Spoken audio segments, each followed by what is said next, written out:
So it's 11. Doctor, we are live now. We can start the session. Good morning, friends, and welcome to Brain Teasers Season 3 and this episode 6th.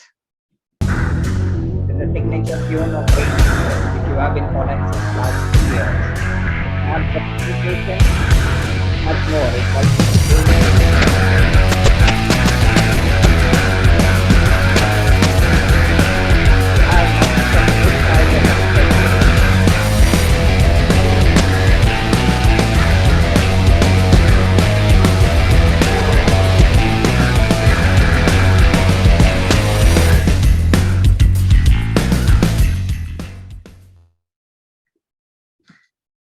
So, good morning, friends. Welcome to the 6th episode of Brain Teasers in this season 3. Well, friends, day before yesterday, that is 4th of February, it was World Cancer Day. Do you know why it is celebrated or observed as a World Cancer Day? It is basically to raise awareness of cancer and to encourage its prevention, detection, and treatment. The primary goal of World Cancer Day is to significantly reduce the illness and death caused by cancer, and is also an opportunity to rally the international community to end the injustice of preventable suffering from cancer. World Cancer Day also targets misinformation, wants to raise awareness, and reduces the stigma. One of these movements, which is very famous, is a no hair selfie, a global movement to have hair participants which shave their heads either physically or virtually to show a symbol of courage for those undergoing cancer treatment. That's the basic reason why today, for this month, our theme was ocular tumors and oculoplasty. Well, oculoplasty as a specialty has picked up as an independent and lucrative subspecialty in ophthalmology in last 3 to 4 decades. But its history dates back to 2250 BC. A passage from Code of Hammurabi during King of Babylon Sirsa describes the treatment of infected lacrimal sac, while earliest reconstructive surgery of lids and nose were described by Hindus in 2000 BC. Many of the earlier developments and modern developments are basically contributed by general or plastic surgeons. Oculoplasty surgery, as we know today, is much credited to Jacques Daniel when he described the management of tumor resection in 1755. Well, the credit of oculoplasty in India getting a world recognition goes to none other than Dr. Santosh Onava. Well, friends, we have the doyen in oculoplasty as our quiz master. Brain Teaser team is privileged to have the legend as a co-host and as a quiz master for today's episode. Welcome, Dr. Santosh sir. Co-hosting and complementing the episode is a familiar face from Brain Teasers, an avid oculoplastic surgeon from Mumbai, Dr. Sumit Lahane. Welcome, Dr. Sumit. Well, to add icing to the today's show, we have two stalwarts as a special guest in today's episode. And it's none other than Dr. Usha Madam from Madurai and Dr. Abjit Kaur from KJMU. Well, friends, all these big shows and big prizes are not possible without the generous support of our trade partner. Team Brain Teasers is indebted to Mr. Ashok, Executive Vice President, and Mr. Navneet from Microvision for being steadfastly with us. And last but not the least, let me introduce the backbone of Brain Teasers, Dr. Shilpi, who is also our co-host. My special thanks also goes to Numerotech team, headed by Mr. Sai, for being a technical support and conducting the episode seamlessly, episode after episode. So friends, are you ready on this cold Sunday morning for a rendezvous with these stalwarts? So be ready with a cup of coffee and have some fun while learning. Yes, friends, today is also a sad day. Today, we have lost one of the legends in singing from our country, the nightingale of our India, Lata Mangeshkar. We pay a Brain Teaser team pays a tribute by playing this small videos. Can you play, Navneet? Yes, sir.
जरा आँख में भर लो पानी, जो शहीद हुए हैं उनकी जरा याद करो कुर्बानी।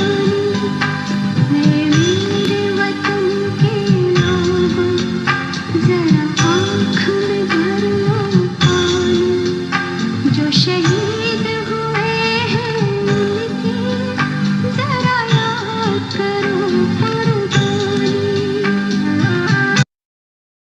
Thank you. With a heavy heart, now it's our duty to continue with the duty which we are supposed to do. I request Dr. Shilpi to familiarize the participants with the rules of the game. Good morning, friends. Welcome back. So here are the rules for today's quiz. Who can participate? Yes, as you all know, it is for all the ophthalmologists from PGs to practitioners. This session has 5 sections. So format is section 1 to 4 is MCQ based, which is having 5 questions you need to answer in 20 seconds. Each question will be given 20 seconds time. For the section 5, that is the rapid fire round, in each round, for each set of questions, there will be 5 questions and you need to answer them in 60 seconds time. So this is what the participants will see on their screen for the MCQ rounds. So this is a sample question, like identify the character. Option A is Tom, option B, Jerry, option C, Donald, and option D is none of the above. And after this timer will play for 20 seconds, and within this 20 seconds, you need to press the correct option. Here, correct option is option B. So press option B, and after pressing the option B, you need to press the save button to register your answer. Assessment for sections 1 to 4 will be done upon the correct response and the fastest finger first. For the qualified round, for the rapid fire round, the section toppers of 4 rounds and 3 will be the cumulative performance of all the 4 sections will play the rapid fire round. Means total 7 participants will play the rapid fire round. In total, there will be 5 winners for today's episode, and it will be the cumulative performance of all the 5 sections. So remember, if you are a section topper for section 1, do play rest section so that you can become a winner. In case of tiebreaker, 3 questions will be asked and contestants with maximum correct answer will qualify for the respective prize. Finally, the judges and the host decision will be final for everyone. So what are the prizes? In the ascending order, the 5th winner will carry away 1500 gift voucher, followed by 2000 rupees, 2500 rupees, 4000 rupees, and the winner will carry away 5000 rupees Amazon gift voucher. So the section toppers and the 3 cumulative performers will be invited to come live for the rapid fire round. They will be sent a Zoom link to permit them to join the platform live. So toppers, keep your registered mobile with you. So as soon you get a call, you need to register and log in. Now I invite Dr. Sumit Lahane sir, our first quiz master for today. He is an assistant professor at Grant Medical College, Mumbai. He has done his fellowship in cornea from NN Bangalore, fellowship in ocular oncology and oculoplasty from CFS Hyderabad. He has 10 publications to his credit. He has presented more than 50 presentations in national and international platforms, and he has received the Best Paper Award at AAO. Over to Sumit sir. Good morning, everyone. Good morning, Shilpi ma'am and Prashant sir. Thank you for this kind opportunity and giving me consideration to share the stage with Santosh Onava sir, my mentor, Usha ma'am and Abhijit ma'am. This again, I'm back on this Brain Teaser platform. Last year, we had done a series of the postgraduate quiz with the Prashant sir, and I must tell that sir is very well organized with Shilpi ma'am, and they know in and out of their about their quiz. And of course, though both of them are retina surgeons, I can undoubtedly say that both of them have most of the knowledge of rest all the specialties, including the retina. So as madam said, I will be conducting a MCQ round, and she has very clearly spoken about the rules. Again, there will be 20 seconds to answer, and once my buzzer starts, then only you can mark your answer. So don't do it before, even if you know the answer, because it might not get registered and you might lose the marks. So just do it when the buzzer starts, and I will give you enough time to read the questions. With that, I will start my quiz. Sai sir, is it okay? Please go ahead, doctor. Yeah. So the section 1 MCQs. So the first question is, which one of the following is not a feature of basal cell carcinoma? So this is not a feature of basal cell carcinoma. A pearly elevated margins, likely spread to the regional lymph nodes, ulcerated epithelium, and telangiectatic vessels. So you need to choose which is not a feature, and your time starts now. Please read the questions carefully. Very simple to answer. Mark your answer, mark it as saved so that it gets registered in the system. That's time up. I think most of them must have got the correct. Still, we will go with the correct answer, which is B, likely spread to the regional lymph nodes. Now, if you see the basal cell carcinoma here is very classically showing ulcerated epithelium, as it is called as a rodent ulcer. There are telangiectatic vessels as the tumor is fast growing, and there are pearly elevated margin, which is a most classical feature of this rodent ulcer. The picture shows a pigmented basal cell carcinoma. It could be of a various colors, and the most common location of the basal cell carcinoma, as all of us know, is the lower lid. So the regional lymph node spread in the basal cell carcinoma is least common, and basically it's a tumor which locally increases in size and basically penetrate deeper and deeper than the spread to the regional lymph nodes. So moving on to the next question. A 40-year, red-haired, blue-eyed man of Irish descent living in Arizona presents with the raised firm nodule with the telangiectasia on his lower lid. This lesion is most likely represent. Your options are nodular basal cell carcinoma, morphiform basal cell carcinoma, squamous cell carcinoma, and sebaceous adenocarcinoma. Your time starts now. Very classically, we have mentioned a middle-aged man living in the Arizona of Irish descent has a mass on the lower lid. Most common diagnosis as per his race and the lesion would be. And now the time is up.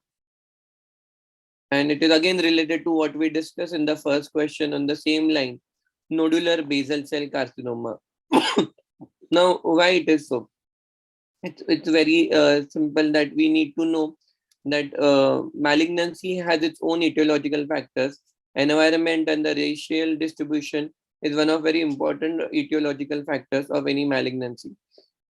So when we talk about eyelid tumors and we want to talk about the Western population, the basal cell carcinoma remains the most common malignant tumor for them, for the Western population, like the United States of America. Arizona again falls in the same place, and there we expect the basal cell carcinoma to be most commonly. Considering our Asian Indian origin, we have the most common tumors as a sebaceous gland carcinoma or squamous cell carcinoma, and the basal cell carcinomas are found less common in our region of India. So that's why the race in the question was very important.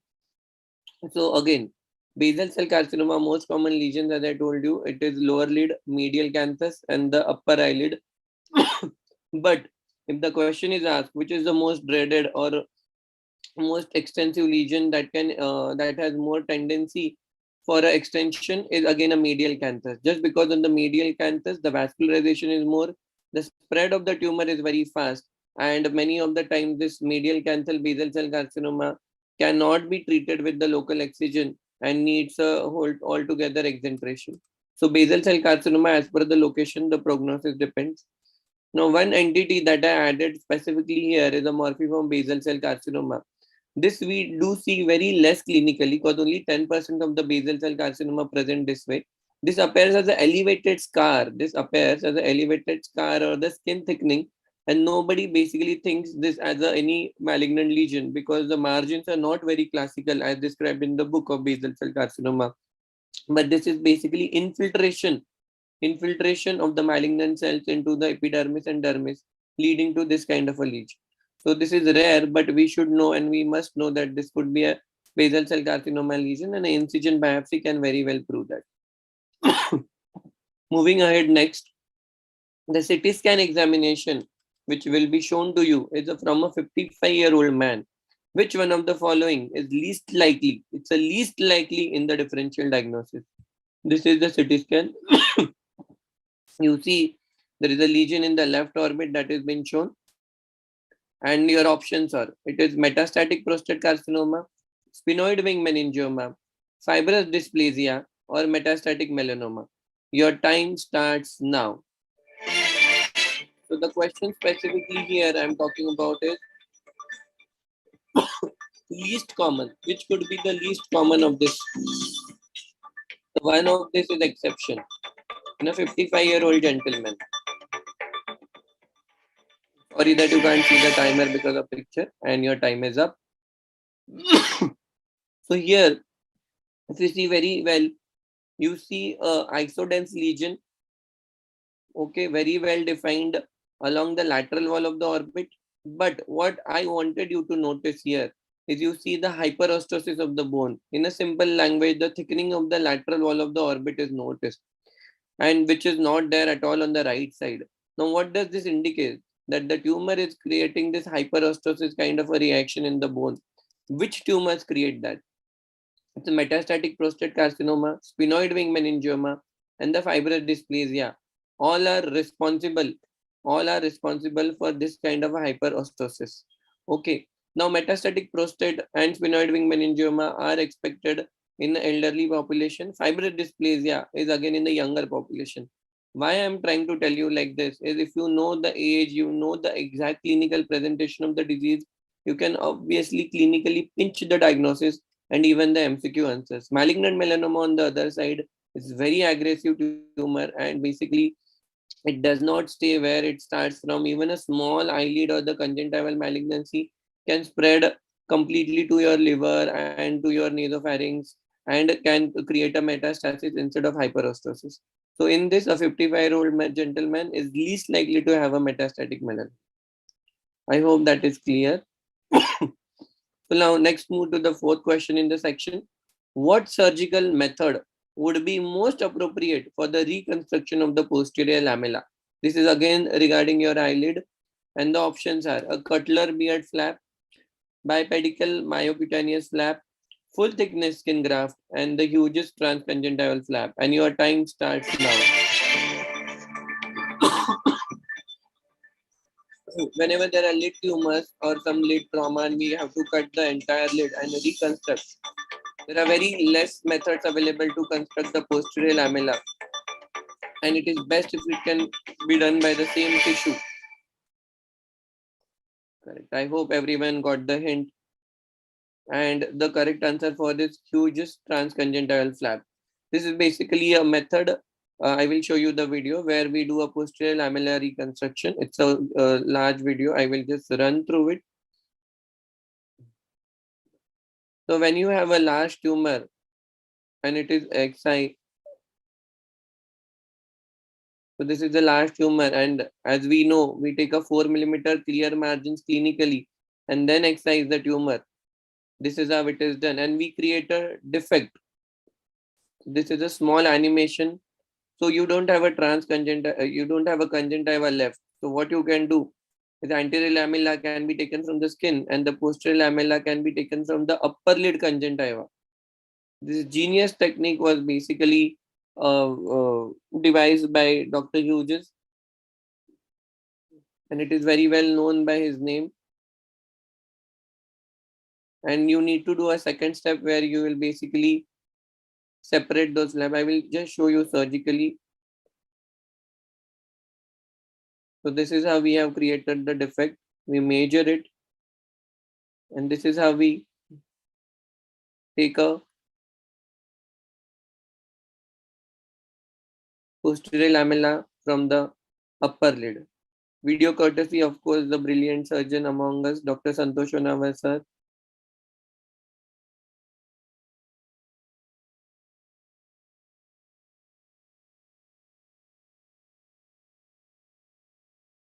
And then this is how it is sutured to the lower lid. I'll just run in interest of time. I hope you understood the concept of the surgery.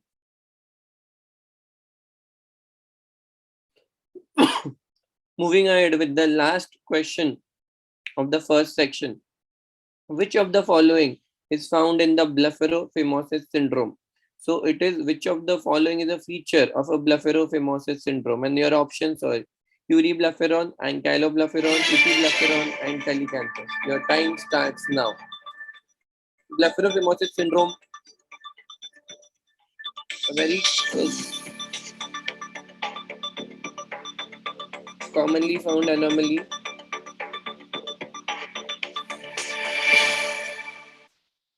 Your time is up. I hope everyone got that correct. It was an easy one. And answer is D, telecanthus. So blepharophimosis syndrome very classically presents with these features, as the telecanthus is nothing but an increased intercanthal distance. Epicanthus inversus, which is a skin fold at the medial canthus. Blepharophimosis is basically horizontal narrowing of the palpebral fissure that happens, and blepharotosis, which happens as a result of the same. So a telecanthus, epicanthus inversus, blepharophimosis, blepharotosis altogether constitute a blepharophimosis epicanthus inversus syndrome. Now there are two types of that, and as one of your important feature, you should know that BPES is associated with the premature ovarian failure and infertility in affected women. Generally, what we see in the dominantly is BPES2, and again it is autosomal dominant in inheritance. So you need to check the patient's parents, and one of them you will definitely find to have specifically their father specifically found to have this kind of a anomaly. So that finishes my section 1. Of course, after the explanation, uriblepharon is basically horizontal widening of the palpebral fissure. Epiblepharon is basically a overriding of the pretarsal or orbicularis above the lid march, and ankyloblepharon is the partial or the complete fusion of the eyelid on the lateral canthus. That finishes my first round. Shilpi ma'am, should I continue with the second round? Yes, Sumit, we will continue with round 2 and then we'll declare the section Winner. 1 and section 2 winners. Okay, fine. So with the small break, again we will start with the second round and section 2. We are moving from the eyelid to our lacrimal apparatus. The osteotomy site fashioned at the time of dacrocystorhinostomy. During the DCR, the osteotomy is most important step of the surgery for the success of surgery.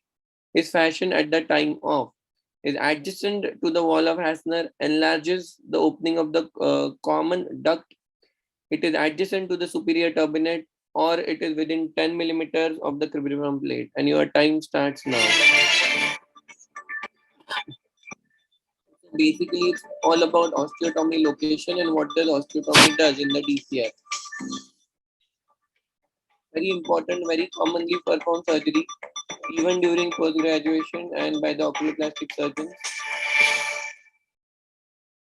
The time is up, and I hope everyone got this basic question very correct. And of course, it is within 10 millimeter of the cribriform plate. Now, again, you should know how to, if you know the anatomy, you can basically get this question. They say it is adjacent to the wall of Hasner. No, a wall of Hasner is basically inferiorly near inferior turbinate at the end of the nasolacrimal duct. It is adjacent to superior turbinate. No, it is near the middle turbinate. It enlarges the opening of the common duct. No, it does not enlarge the common duct opening, which is obviously patent in this case. And basically, we try to make a new opening through the nasal mucosa and cutting the lacrimal sac to create a new stoma altogether. That's it is dacrocystorhinostomach. I hope everyone got that correct. It was easy one. Now on the same line, let's move to the second question. What is the most common reason for failure of DCR? And I had already given you a hint that the most important step of the DCR success is osteotomy. Now the options are obstruction at the level of common canaliculus for bony osteotomy site, unsuspected lacrimal sac tumor, recurrent infection of the lacrimal sac, and dacroliths or the lacrimal stone. And your time starts now.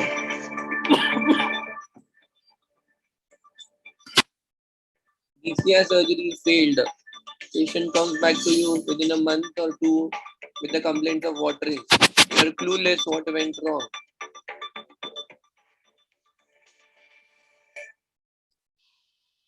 And the correct answer is obstruction at the level of common canaliculus.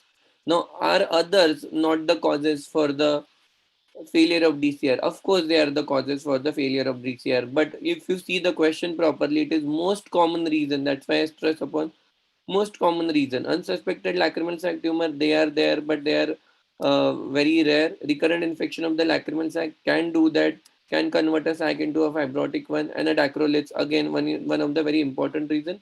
But during the surgery, you will be able to find it. Now moving on to the next. Third question in the second round. Chronic use of the following medication has been reported to cause canalicular stenosis, except.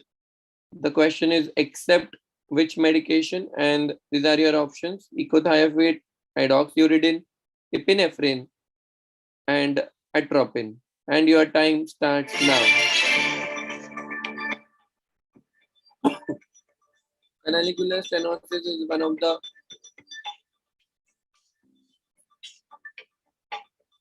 reasons that patient keeps with watering when you are DCS.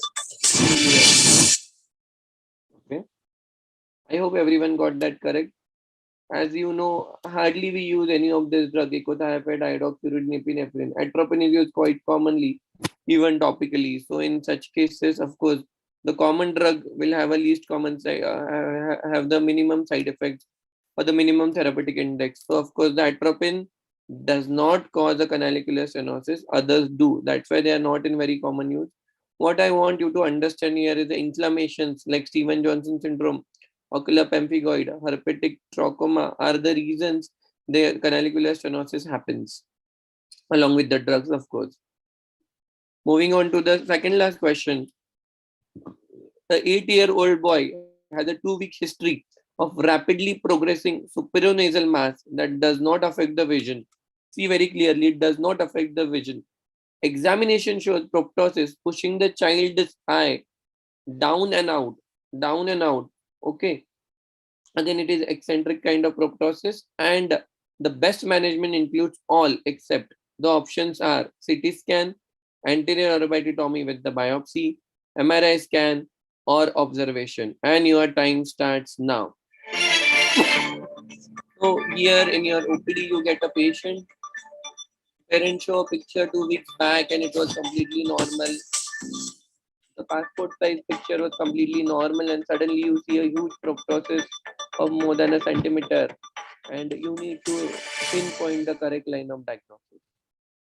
So what you should not do in such cases is very simple to understand, and it's the observation, because there is a rapid progression, and in case of rapid progression you must think about multiple options like a neuroblastoma, Ewing sarcoma, myocele, mucopyocele, encephalocele, neurofibroma, infection, inflammation, tumors. Anything can progress with that rapid rate, and you cannot observe, especially a child with such a rapid prognosis. I hope everyone got that correct. So let's move on the last question of the second section in the same lines. Now, which one of the following is most common primary malignancy of the orbit in children? Okay, if you have read or understood the explanation of the previous question, answer was very much there. That's why you need to pay attention to everything that your quiz master is telling you about. So the option 1 is neuroblastoma, option 2 is rhabdomyosarcoma, option 3 or C is Ewing sarcoma, and option D is none of the above. And your time starts now. So this is about a primary malignancy. Let me tell you, it's aggressive, like it was described in the previous question. It can rapidly increase in size and produce a proptosis, life-threatening many times. Okay, so I hope that everyone got it correct. And the correct answer for this was a rhabdomyosarcoma. Now we'll say that it was not there in the explanation of the others. Okay, that was purposely removed. That most common primary malignancy is rhabdomyosarcoma. Does not mean that Ewing sarcoma or the neuroblastoma will not produce a proptosis. Of course, they will. But again, the question was most common primary malignancy, and the rhabdomyosarcoma is the dreaded malignancy that we see in the children. We should not waste our time at all. Once we see that, it's very important. Many times the imaging gives you the diagnosis. Otherwise, the incision biopsy can clinch the diagnosis, and patient needs a multimodal management with the surgery, chemotherapy, and the radiation. And you need to do a very much protocol-based management to salvage the life of the patient, and this is very, very highly malignant and metastatic tumor. So with this, I finish my two sections, and I will stop my screen share here. Thank Over you, to you, Sumit. Prashant sir. Yeah, thank you, Sumit, for wonderfully conducting the first two sessions. Meanwhile, we have section one winner, Dr. Rolika Bansal from Hyderabad. So, Rolika, congratulations. Do play the next two rounds of MCQ as well, so that you stand for the prizes after the rapid fire round. You will be invited to join the Zoom link after this. Meanwhile, we have one of our guests, Dr. Abjit Kaur, Professor and Head Oculoplasty and Orbital Diseases. She will be sharing the pearls of oculoplasty. She's an alumnus of King George Medical College, Lucknow, and right now she's Professor and Head of the same department. She is also in charge of oculoplasty and orbit services. She is also also shares the additional charge of Dean of the University. She has been a reviewer of national and international journals of ophthalmology and neurology. Several scientific publications in various peer-reviewed journals are to her credit. And importantly, she is an author of Clinico-Radiological Atlas of Orbital Disorders, besides having written chapters on oculoplasty in various other books. Past Joint Secretary and President of Oculoplasty Association of India, and presently she is Vice President of OPSA, that is Oculoplastic Society of South Asia. She has received multiple awards, to name a few: B.K. Narayan Rao Award, Madhusudan Jamar Award by Coin, Honorary FICO by AIOS, and Health and Hospital Manage Award, Gold Medal by IGNU 2016. Not only she is a keen academician and a clinician, but also she enjoys hobbies like doing gardening. She is also a good singer, vocalist, and deep interest in mountain travels. With this, it's time for me to play her video. Because Madam has stuck up in some emergency, she is likely to join us shortly. We will have her video. Greetings from the King George Medical University. It's nice to be on this forum, and I like to present something which is very close to my heart. That's the masquerades. Because as clinicians, we tend to get a sense of security. Ki, oh, I know the diagnosis and I know it all. But neoplasms, infections, infestations, trauma, vascular lesions, and inflammations in relation to the subject of oculoplasty, all of them are cheats, they are masquerades, they can confuse you. So this is a picture of a person who was initially diagnosed as a chalazion. This was another one who presented to us as an infected chalazion, and they actually turned out to be sebaceous gland carcinomas. This man with a huge lesion on the lid, bleeding, pigmented, was thought to be a large malignant melanoma. But then again, it turned out to be a squamous cell carcinoma. A similar confusion was created by what was thought to be an ulcerative blepharitis. This lady was referred to us as an eyelid malignancy, but it turned out to be a pyogenic granuloma.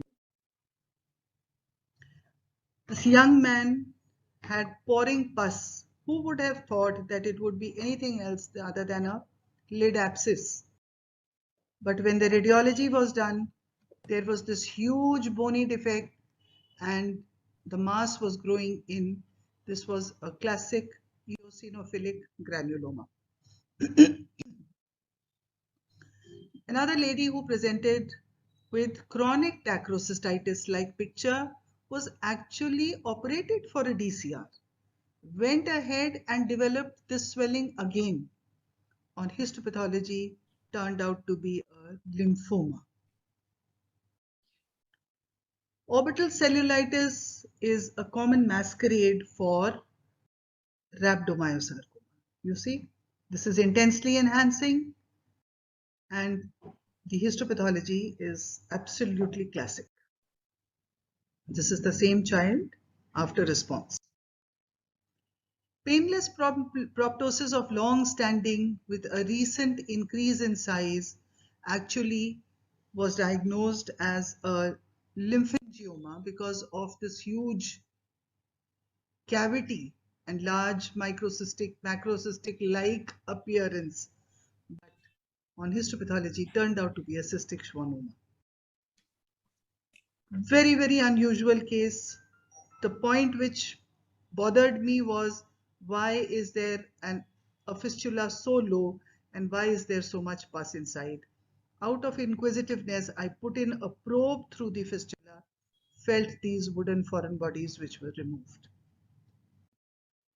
Orbital cellulitis, always think of a foreign body, especially in children. You may or may not always get the history. This patient came to us with loss of vision. On examination, there was a fixed dilated pupil. People thought of open angle glaucoma as the first diagnosis, chronic simple glaucoma. Just because this pupil was so fixed and dilated and the pressure was normal, I did not feel like labeling it as a normal tension glaucoma. Did the radiology and found this base of skull tuberculosis. Painless swelling on the eyelid, so typically looks like a chalazion. But you see, it is beyond the level of the tarsal plate. This was the point. Even in every masquerade, there is some give way which directs you that, okay, this is not a true presentation. He responded to anti-tubercular treatment. Tuberculosis, which presented to us with conjunctivitis, myositis, and bone involvement. All she came was that Dr. Sahab bar jate hain and this red eye does not subside. So actually it was tuberculosis. Post-traumatic swellings, again you have to be very careful. This cysticercus cyst, this child had this small little swelling here. The parents said ki chot lag gayi thi, but it was on radiology a cysticercus. So you have to keep your index of suspicion very high. Again, acquired aponeurotic ptosis. Again, a cysticercus cyst setting over here. This lady came with a history of chronic headache. I noticed this very thick vein here and this little knuckle in the upper lid. Got her radiology done. She had this huge dural venous sinus thrombosis. Rapid onset third cranial nerve palsy in a child. There was nothing intraorbital. This was a large, dilated intracavernous carotid. Unilateral proptosis is a masquerade for thyroid ophthalmopathy, acute onset. Again, detected hyperthyroid. Take-home message is that clinical medicine has no watertight compartments. There has to be a high index of suspicion with collateral thinking, and case reporting is important because these are the atypical presentations which add to the spectrum of our disease. Thank you. Thank you, Dr. Abhijit, madam. In fact, because of her some emergency, she is stuck up. I will request Dr. Santosh and Sumit to have some discussion over the few cases and which can help our general ophthalmologists as well as postgraduates, as well as Usha madam. We have the privilege of having Usha madam, some discussion on the slides which she has shown. Santosh, should I ask? Yeah, good. Sir, one of the cases, like it was in the event section that we were discussing, that the DCR failure, and madam had shown a case where after the dacrocystectomy, patient developed a mass again, and she found it to be a lymphoma. So, sir, in such cases, the lymphoma is a very great massacre and it can present as anything. So, any inputs about that, in which cases that we should suspect that what are we looking at could be something like lymphoma, like what the age group, how the presentation of mass could be in the retina or could be in the orbit. Right. So basically, talking about lacrimal sac lesions masquerading, the most important key is that if the lesion is extending beyond the level of the medial canthal tendon, then the body of the sac mainly, if that is the situation, then it could be a masquerada or a granuloma of the lacrimal sac. When you do DCR in a patient with lacrimal sac lymphoma, you find that the lacrimal sac walls are abnormally thick and fleshy.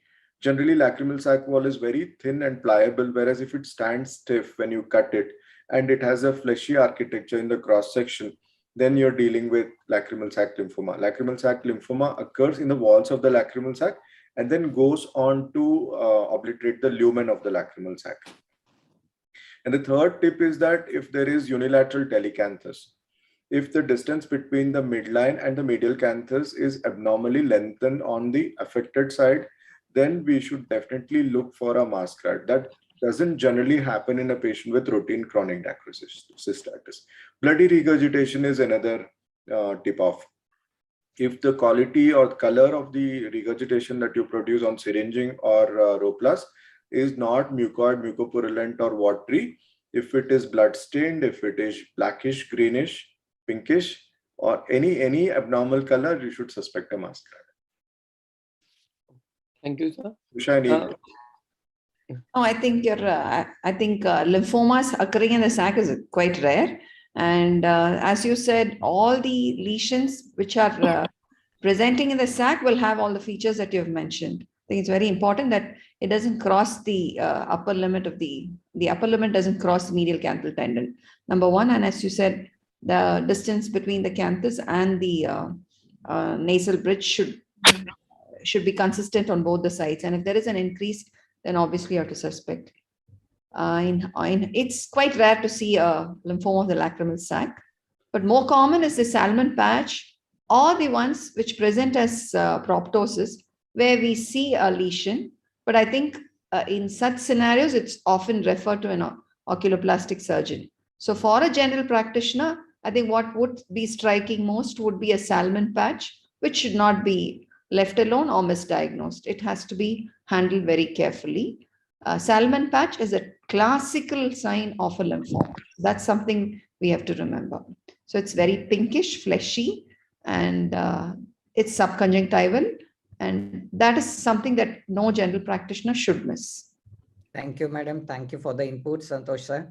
I think, Sumit, now you can continue with your section 3 and 4, and then we'll have the discussion at the end as well. Okay. So, second round winner.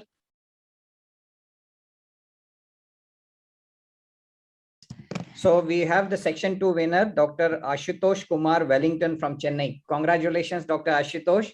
Be ready to join us on the Zoom platform at the conclusion of first 4 sections. So after that wonderful lecture, and I hope if you heard that correctly, you will find it very much familiar questions before and after that lecture. So let's move on and continue with our Pandora's box. Again, I'm going to talk about the orbit. And orbit basically covers a large syllabus or portion of the eye, and basically it cannot be covered in a few set of MCQs. We are trying to enlighten you about the most common conditions. And if at all, then you want to know more about it, of course, there are books, but our own Santosh Onava sir will be talking on Orbit Pandora's Box today at 6 o'clock in AIOS online webinar. So that would be very fruitful to all the postgraduates and of course fellows. And let's move ahead with the third round. What is the most common cause of unilateral childhood exophthalmos? Okay, mark each and every word. Most common cause of unilateral and childhood exophthalmos. And your options are capillary hemangioma, thyroid orbitopathy, orbital hemorrhage, and orbital cellulitis. Your time starts now. Like I said, by exclusion also, by your own clinical experience, and theoretical study, you'll be able to clinch the diagnosis even in the clinic or for the MCQs.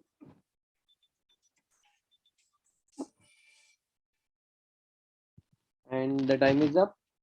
And the correct answer here is orbital cellulitis. Like madam had shown cases and she said that whenever you see a case of orbital cellulitis, you must suspect a foreign body with or without history.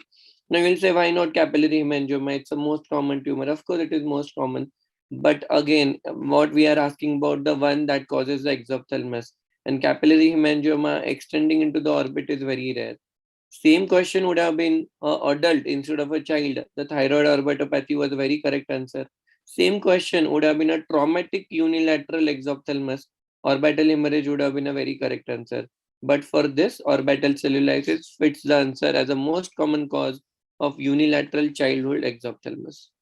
Moving on to the second question of the So a 45-year-old white man presents with the gradual painless proptosis in the right eye had displaced it's a left eye had displaced the globe inferiorly and medially. A firm mass is palpated. Firm lobular mass is palpated near the superior lateral orbital rim.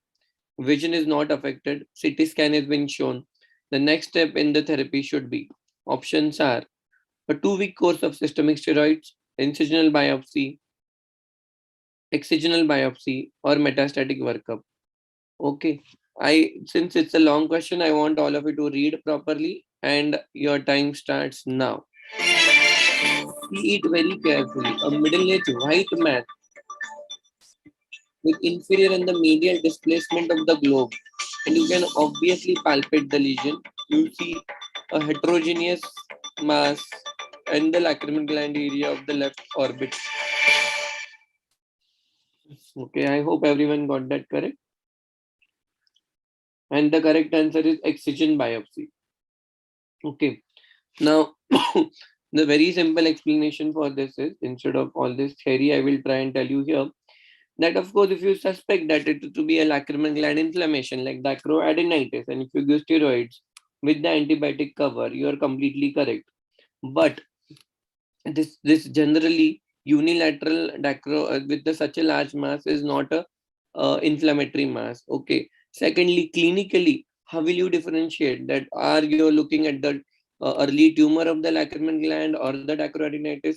Very simple thing, which is taught to us by Santosh sir, that you do a Sharma's test in every lacrimal gland lesion you see. Why that? Because in an inflammation of the lacrimal gland, the lacrimal gland function will be reduced, and you will get a Sharma's of a low value. You might get 3, 4, 5 somewhere around.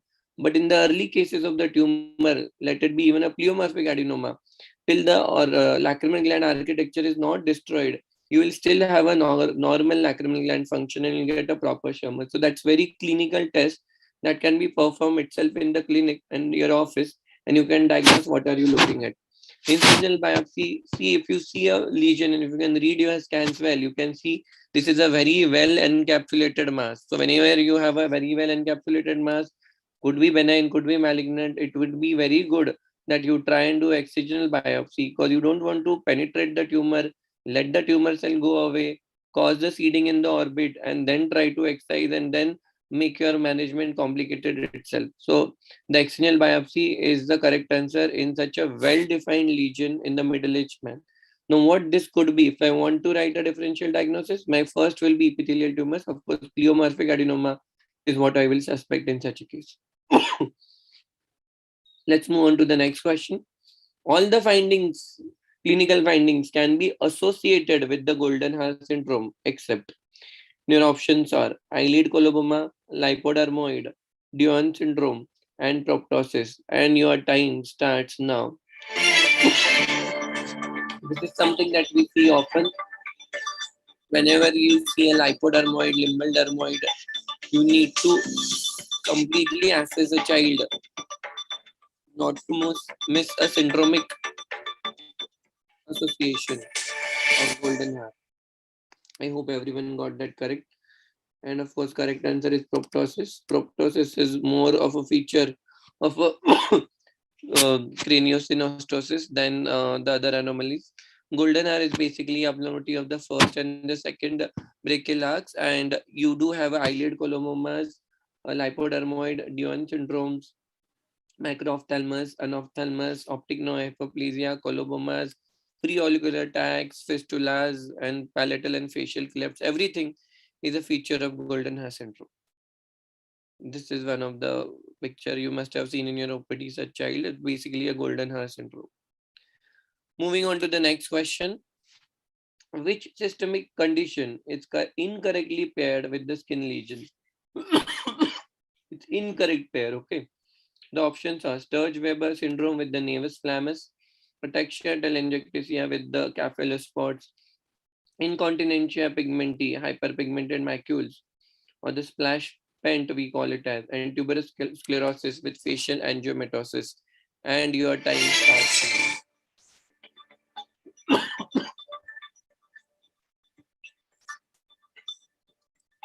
This is incorrectly paired. So again, you try and rule out the diagnosis. It's very simple. I am sure you must have seen all the patients or even at least read about it. And the correct answer here is, of course, ataxia telangiectasia and capillus spots. Capillus spots are most commonly seen with neurofibromatosis. So there and the rest of the are very much in the line. Sturge-Weber with the nevus flammus, tuberous sclerosis with angiofibromas, incontinentia pigmenti, very, very rare disorder with the hyperpigmented macules.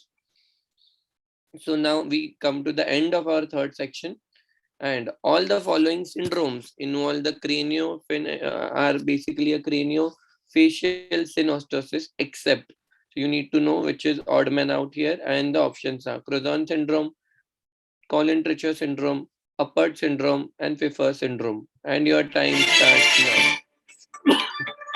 Again, very easy one. These are rare. You might not have seen, but the book pictures are very classical. Craniosynostosis is basically happen because of the premature closure of your cranial sutures. And I already gave the answer. It's Treacher-Collin syndrome. Rest all are basically happen to have a facial dysmorphism along with the proptosis, lag of thalamus, and other ocular abnormalities because of the premature fusion of one or more cranial sutures. Now that brings to our fourth section and the last section of the MCQ round. Prashant, I will go ahead with the same. Yeah, please do. Yeah. So in the section 4, here you see a lesion on the CT scan of a 30-year-old woman who noticed a mild proptosis that accelerated during her pregnancy. This lesion on examination found to cause a retinal striae and of course hyperopia. Which etiology is most likely? And your time starts now. Metastatic breast carcinoma, cavernous hemangioma, dermoid cyst, and hemangiopericytoma. So I will describe just to help you that you see a well-defined hypodense enhancing to hyperdense kind of a lesion in the retrobulbar region near the lateral orbital wall, just in close approximation and abutting the globe. Okay, I think that answered most of it. And of course, the correct answer is cavernous hemangioma. Now you will say, why not hemangiopericytoma? Of course, hemangiopericytoma will exactly present in a similar fashion. But the thing is, it is a very, very rare region to have a hemangiopericytoma. And what we want to know is the most likely diagnosis and not most rare diagnosis. Dermoid cyst is difficult to enhance like this. Again, can present in a similar fashion.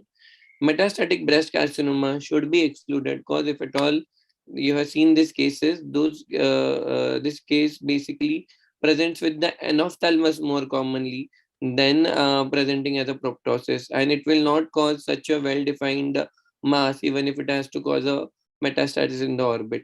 So the most common likely diagnosis we are seeing here is the cavernous hemangioma. Treatment, of course, the excision biopsy. And because of the abutting of the globe and the reduction in the axial length of the globe, the patient is having hyperopia. The same explanation here.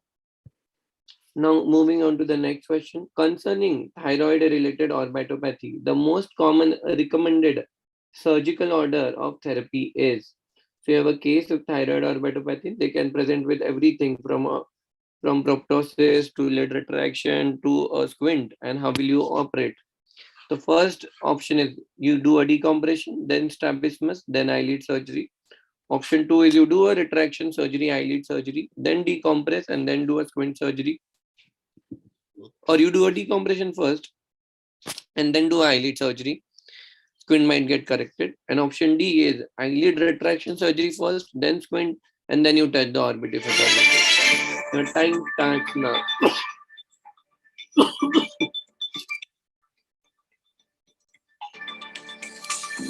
It's basically a management by multiple surgeons, oculoplasty surgeon, squint surgeon, and a timely management. You cannot keep on operating on active thyroid eye disease.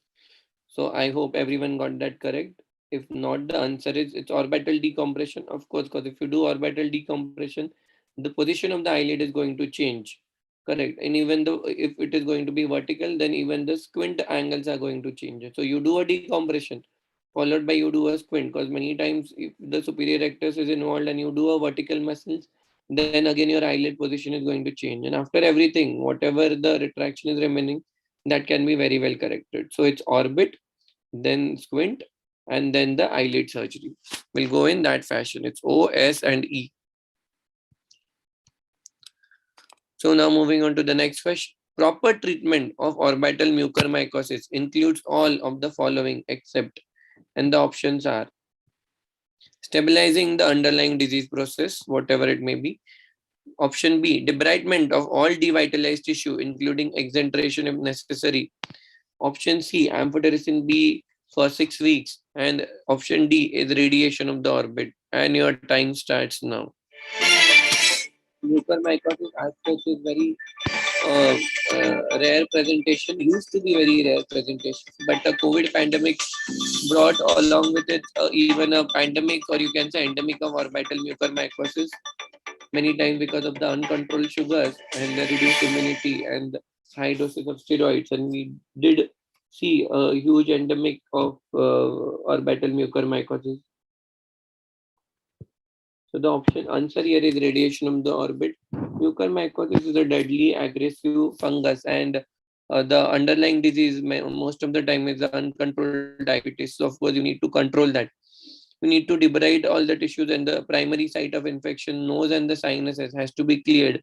And once it is in the orbit, leading to your loss of vision and very aggressive spread not getting controlled, then the exenteration remains an option. Amphotericin B for 6 weeks. Again, there is no fixed consensus, 3 weeks to 6 weeks, whatever it may be. But you need to give till the disease in the control, starting with 1 milligram per kg and can be increased further. So again, this is the same explanation. Now, this is the second last question of MCQ round. What is the most accurate description of the pathology specimen taken from the primary lacrimal gland lymphoma? Pathology, something that we are not very fond of. We even during our undergraduates, and it becomes difficult to know that in ocular oncology there is very much application of your pathology. So option A is spindle cell with both ductal epithelium and mixed stromal pattern. Option B is switch cheese pattern of the hyperchromatic small cells proliferating around the nerves, ductal epithelium in a tubular formation with the malignant degeneration, and mixture of T and B cells with the predominance of the B cells. And your time starts now. Like we were discussing, you see a primary gland lesion well encapsulated, then of course you want to do the excision biopsy, and any tissue you are removing, as we saw that anything can masquerade as anything. So doing a biopsy and sending the material to a pathologist in a correct fashion is very important. Unless otherwise you'll never be able to diagnose till the patient goes to a next stage of it. And I hope that was a simple one. And you got it correct as a mixture of both B cell. Why the predominance of the B cell? Because B cell lymphomas are more common, leading to a primary lacrimal gland lymphoma. Again, the same explanation here. So this is the last question in our round of MCQs. Where do orbital floor fractures most commonly occur? Along the infraorbital canal, within the zygoma, medial to the infraorbital canal, within the zygoma, medial to the inferior orbital fissure, or within the maxilla, medial to the infraorbital canal. And your time starts now.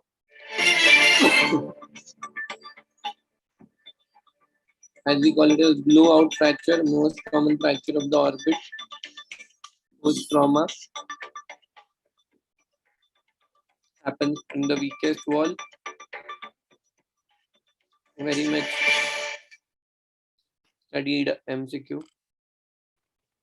I hope everyone got that correct. Doesn't need any explanation that it is within the maxilla, medial to the infraorbital canal, and depending on the force with which it happened, on the imaging you can see either there is entrapment of inferior rectus and orbital fat, and many times patient presents in such cases with anophthalmos because of the orbit and the maxillary sinus connecting with each other through this opening. So with this, I finish my MCQ round, and over to you, Prashant sir, again. Thank you, Sumit, for conducting all the 4 MCQ rounds so seamlessly and without efforts. Congratulations to you. So it's now time for us to announce the Section 3 winner, and it is going to be Dr. Namita VG from Kochi. Congratulations, Namita. So you might have got the link. You need to join us immediately on the Zoom link. We are waiting for the Section 4 winner. I would be announcing after we have a small TED talk by Professor Usha Kim, ma'am. 1 minute. Let me share my screen. Yeah.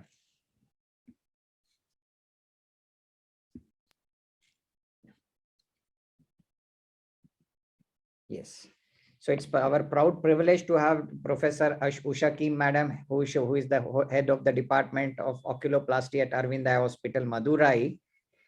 She heads the Department of Orbit, Oculoplasty, Ocular Oncology, and Ocular Prosthetics at Arvind Eye Hospitals. She has completed her graduation from prestigious PSG Institute of Medicine, Coimbatore, after which she did her residency in ophthalmology at Arvind Eye Hospital itself. She has done her fellowship in orbit and oculoplasty under the guidance of the famous Dr. William Stewart at the University of California, USA. In 1998, she started the Department of Orbit and Oculoplasty at Arvind Eye Hospitals, and in last 17 years, her department has seen more than 1 lakh patients in her OPD and have performed more than 52,000 surgeries, just unimaginable volumes.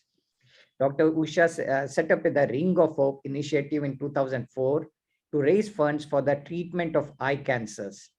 And under that scheme, more than 3,000 patients have been treated free of cost under this program.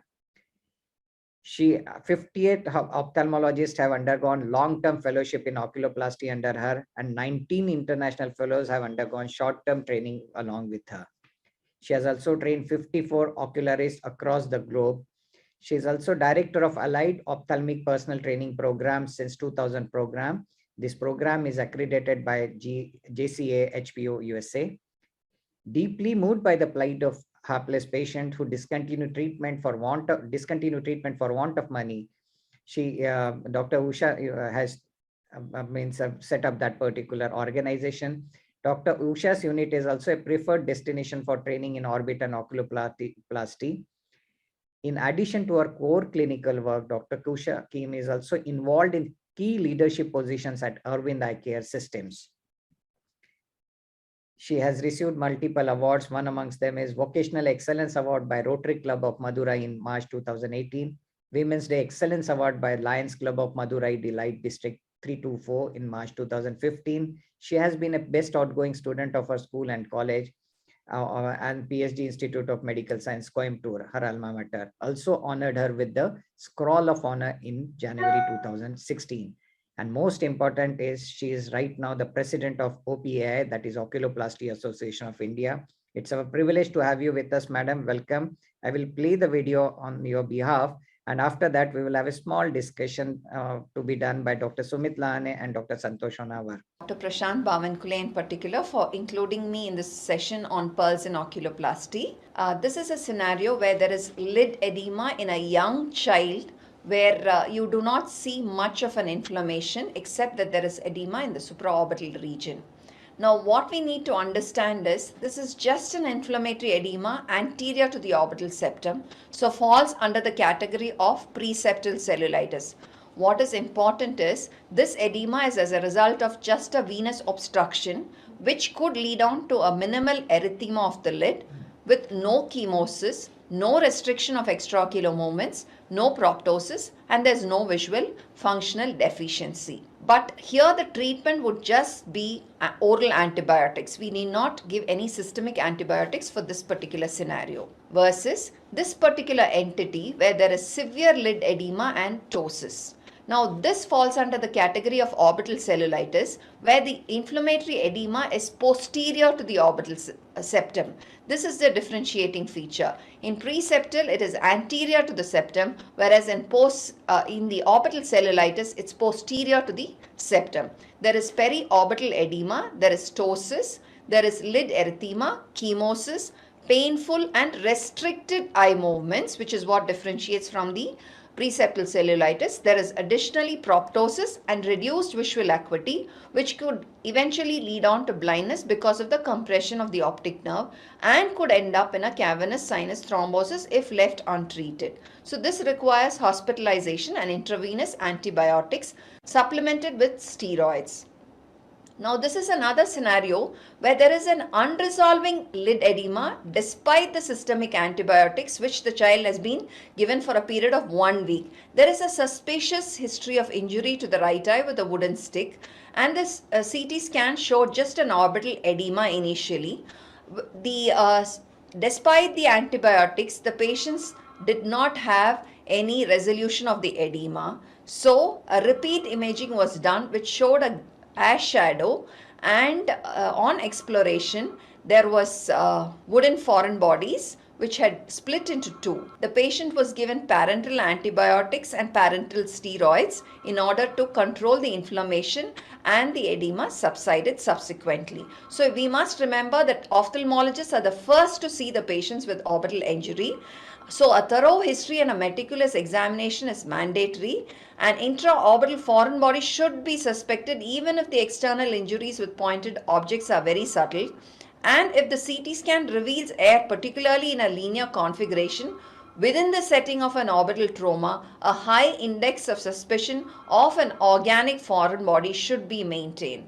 Now let's look at this condition. This is a very common condition called the capillary hemangioma, which is commonest tumor occurring in infancy. These are reddish macules, and this is quite scary. But what do we do in this particular scenario? We sometimes have to just observe these patients. There is a regression on its own, but in case the swelling is too much and causes amblyopia because of the ptosis, then you might have to inject some sclerosing agents, supplement with topical beta blockers, or sometimes you can even advocate systemic propranolol therapy. But primary excision would be mandated in scenarios like this, where it's causing a mechanical ptosis and resulting in amblyopia. Now you see this particular patient who had so many macules, but it disappeared over a period of time. And here we have done systemic steroids and intralesional steroids. And this is with beta blockers, and the resolution has been complete. Thank you very much for the opportunity again. Yeah, I have to stop sharing. Yeah, thank you, Usha madam. Before we initiate the discussion, let me announce the section 4 winner. The section 4 winner is Dr. Deepika Biraka from Madurai. Congratulations, Deepika. Please do join us immediately for the rapid fire round with Dr. Santosh Honavar. And now the cumulative performers, that is the people who performed consistently in all the 4 sections, and the cumulative marks we have assessed, and amongst them are Dr. Smriti Dabas from Delhi. Congratulations, Smriti. Please do join us on the Zoom platform. We have sent you the link. Mritika Sen from Mumbai, and Dr. Shilpa Sabu from Kollam. So these are the congratulations winners, section winners, as well as the overall winners. You have to join us on the Zoom platform immediately so that we can play a rapid fire round. Now I request Sumit and Santosh sir to continue with the discussion with Dr. Usha ma'am. Very good morning, ma'am, and thank you so much for such a nice lecture and case scenarios. We know you have a huge collection, and it was with the interest of time you restricted. But ma'am, still, I would like to ask about certain things. Like you showed a case of capillary hemangioma and the multiple options to treat as per the patient comes. But ma'am, what is your take and experience on the topical beta blockers that we are using in the form of Timogel and everything? Yeah. Yeah. Yeah, I think we've got excellent results. I mean, some of the cases where it's superficial and it's causing ptosis and covering the visual axis, I think the gel works very well, and our response has been very good. As far as the sclerosing agents, again, I think triamcinolone and dexamethasone combination has worked very well in our hands. And that apart, propranolol with a bit of caution, I think it can be administered, but you need to have a pediatrician a standby, and you should be careful about the cardiac implications it has. Excision, very rarely we resort to unless it's a very huge lesion, as I already mentioned. So this is as far as the outcomes are concerned, and I think each one has to be viewed individually, and the treatment has to be customized accordingly. There are certain lesions, I think a vast majority will resolve by itself if you observe very carefully, and if it's not pressing on the globe, or if it's not having a ptosis, or if it's not causing any amblyopia, I think you can just leave them alone unless the parents are very, very particular. Anything from you, sir, or on the combined therapy, like you give a oral also and topical also, or inject, and after that you put the patient on propranolol, like there is always a combination there. Yeah, I would go step by step, as Susha said. I mean, for superficial lesions which are predominantly, in the skin and slightly below, then topical timolol works well.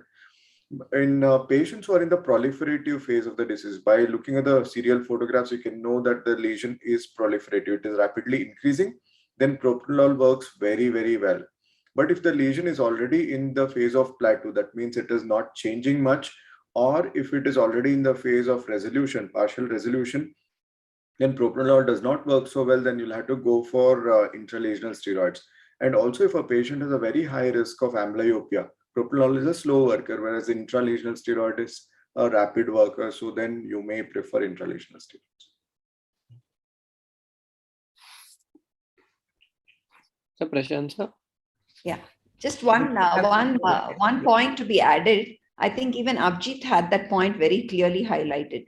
Any discharging fistula and a suspicious history of injury, especially in a child, please do not, please rule out any organic foreign body.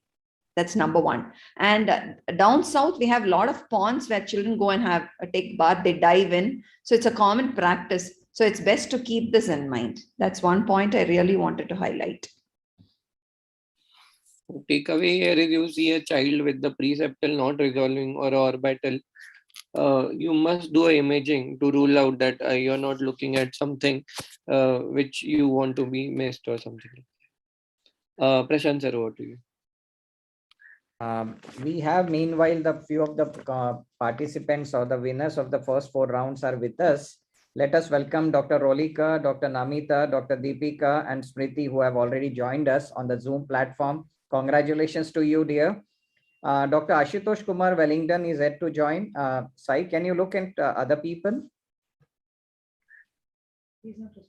Okay, fine. So we go ahead with the rapid fire round. Before that, I take the privilege of introducing the dawn of oculoplasty in India, Dr. Santosh Honavar, sir, who will be conducting the rapid fire round. So here we have Dr. Santosh Honavar. He has done his MBBS from Bangalore, prestigious Bangalore Medical College, and he was naturally the best graduate of Bangalore University with just 7 gold medals, I believe, 2 less. Postgraduate training in ophthalmology and senior residency from RP Center, AIIMS, New Delhi. And again, he was the best, he got the best resident award. He has done his fellowship in ocular oncology at Wills Eye Hospital, Philadelphia. He was also a senior resident at AIIMS from 1992 to 1995, and also later on faculty and head of the department. He was Associate Director at LV Prasad Eye Institute, Banjara Hills, Hyderabad from 1995 to 2013. He's an adjunct professor at University of Rochester School of Medicine and Ohio State University Department of Ophthalmology. He has extensive number of publications with more than 150 manuscripts, as well as have written several book chapters.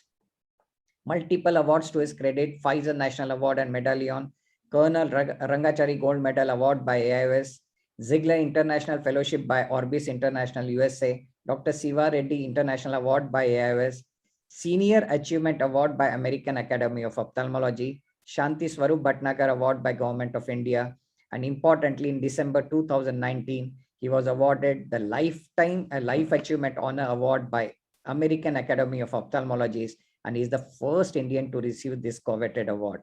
And he is counted amongst the top 2% of world researchers and amongst the top 10 Indian ophthalmologists in the field of ocular research. Yes, we can aptly call him father of ocular oncology in India. He is also known for his Mentor of Mentors program and his Eye Focus program, which is exclusively run. It's for postgraduates since years. And importantly, right now, he's currently the editor of IGO and IGO case reports. With this, I hand over the screen to Dr. Santosh Honavar, sir, for conducting the rapid fire round. So we will, sir, whoever the participants, those who have joined, we will go ahead with that. So 5 have already joined. Okay. Okay, so the 5 people who have joined is Dr. Rolika, Dr. Namita, Dr. Deepika Biraka, Dr. Smriti Dabas, and Dr. Shilpa Sabu. So Dr. Ashutosh Kumar and Mritika Sen are yet to join. We give them next 5 minutes. By the time Dr. Santosh Honavar sir conducts the initial first 2 contestants rapid fire round, and if they don't join, we will have some other contestants for the play. Dr. Mritika has already joined, Doctor. Okay, Mritika has joined. So only thing is Ashutosh Kumar is yet to join. Okay. Okay. So we'll go ahead with it, Prashant. Yeah. Yes, sir. So the first rapid fire round will be with Dr. Rolika Bansal from Hyderabad, your fellow. Now it's a tough proposition, I believe. Over to you. Okay. And first of all, let me congratulate you for this wonderful initiative. I think you have done it beautifully well. It is most well organized quiz show, I must say. Thank you, sir. And thank you for your kind introduction. Well, the rules of rapid fire are very simple. There are 60 seconds in which 5 questions will be asked and answered. First answer is considered valid. And if time is called during the question read, you have 3 seconds to answer after completion of the question. Negative marking is 5 out of 10. So if for every correct answer, you get 10 marks. And for every wrong answer, you get -5. Okay, so if you're all set, we'll start with the first question. Rolika is the first contestant. Time starts now. What is the volume of the orbit? 23 cc. 20 cc. Diagnosis of this particular condition? Picture. Entropion. Upper lid entropion. What are Berbeck's granules diagnostic of on histopathology? Canalic. Yes, no, pass. Pass. Who described lateral orbitotomy first? You're blocked out. Yes. Okay. What can this transform to? Which one, sir? The picture, fundus picture on the left side, this one. To a melanoma. Well, I'll go to the answers. I think you're blocked out. Anyway, so volume of the orbit is 30 cc, -5. The diagnosis is congenital entropion with tarsal king, so we can give that to her, +10. Yeah. What are Berbeck's granules diagnostic of on histopathology? Answer is eosinophilic granuloma. She did not respond, so 0 for that. Who described lateral orbitotomy first? Cronlin is the correct answer. So she did not respond, 0 for that. And what can it transform to? That's a chirpy. So it transforms to RP adenoma and adenocarcinoma. So few details. Orbit, of course, we should know the volume, that is 30 cc. There's no controversy about that. The picture that you see here is congenital entropion caused by what is called tarsal kink. Tarsal kink is described by Callahan, and it is supposed to be because of an intrauterine developmental defect where there is overaction of the marginal fibers of the orbicularis. Thus, the tarsus folds and rolls in when it is in a very pliable developmental situation. Now, about Burbeck's granules, these are cytoplasmic organelles within the Langerhans cell, and it is very classic of a disease called eosinophilic granuloma. And Cronlin, of course, was a ENT surgeon who described the lateral orbitotomy incision, which was a U-shaped incision moving away from the orbit. Now, chirpy is congenital hypertrophy of retinal pigment epithelium. It is a retinal pigment epithelial lesion, not a choroidal lesion.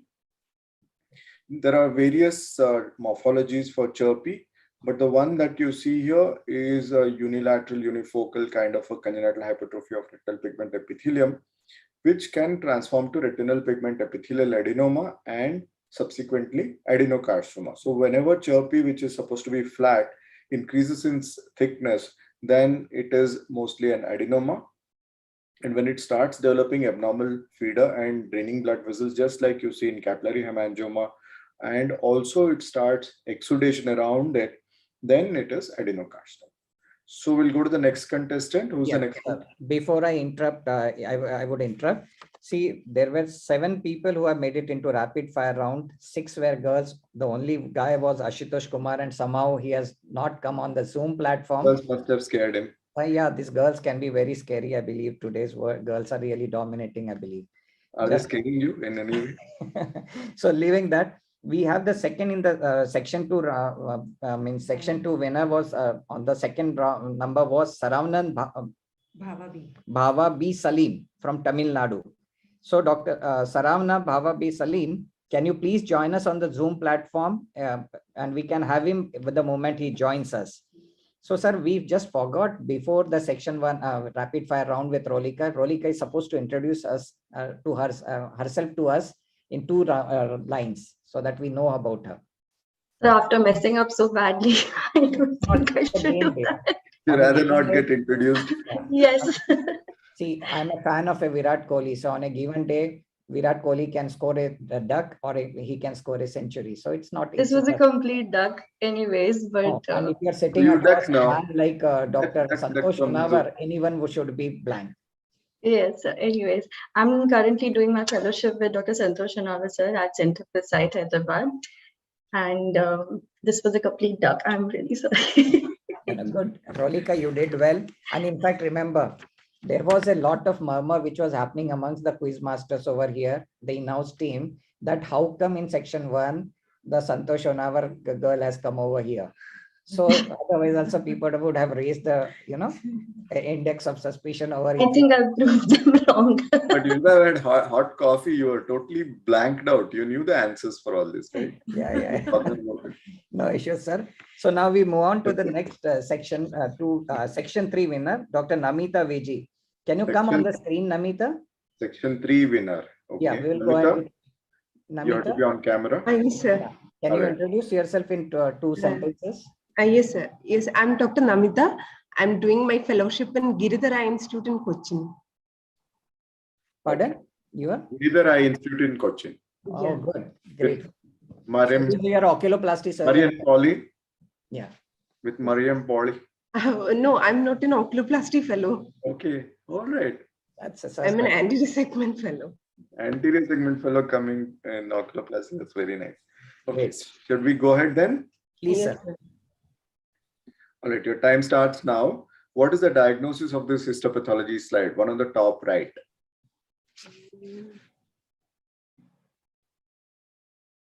You should either answer or pass because you're kind of running pass. Okay. What is the most commonly performed aesthetic surgery worldwide? Blepharoplasty. Blepharoplasty is correct. Recognize this individual who is on the left side. Pass. What is the width of the orbit at its entrance? 45 mm. Between which two structures lies the ciliary ganglion? Between the lateral rectus and optic nerve. Lateral rectus and optic nerve is correct. So we'll go through the answers.